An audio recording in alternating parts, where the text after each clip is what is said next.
আমি মনে করি গেমের থেকে যে কোনো গেমের থেকে শান্তশিষ্ট গেম একটি ক্লাস অফ ক্ল্যান। আপনারা চাইলেও খেলতে পারেন। তো আমি এটা অনেক দিন ধরে খেলতেছি, প্রায় 2-2.5 বছর ধরে। আমার বড় ভাইয়ের কাছ থেকে এই গেমটা নিয়েছিলাম। আমার বড় ভাই প্রায় 16-17 লেভেল করে ফেলছে তার আইডির। তো তার দেখা দেখি আমিও খেলা শুরু করি। প্রথমে তো বুঝতে পারি নাই গেমটা কীরকম, তো এখন বুঝতে পারছি হালকা পাতলা, তো ভালোই লাগতেছে। গেমটা অনেক কিছু শেখার আছে এই গেমের ভিতরে।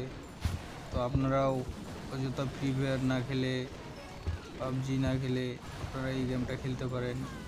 এই গেমে অনেক কিছু আছে যা আপনাদেরকে ধৈর্যশীল করবে এবং কি আপনাদের মনকে উজ্জ্বলতা করবে। এই গেমটা এমন একটা গেম, কখনো আপনার ক্ষতি হবে না এবং কি কোনো টাকা খরচ করা লাগে না এই গেমে।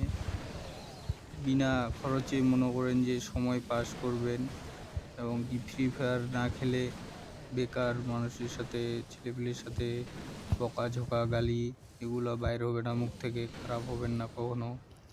তো এই ক্লাস অফ ক্ল্যান যারা খেলে তারাই জানে ক্লাস অফ ক্ল্যান গেমটা কি। তো অনেক কিছু বললাম। আমার চ্যানেলটা সাবস্ক্রাইব করে দিবেন, একটা কমেন্ট করে দিবেন। ধন্যবাদ।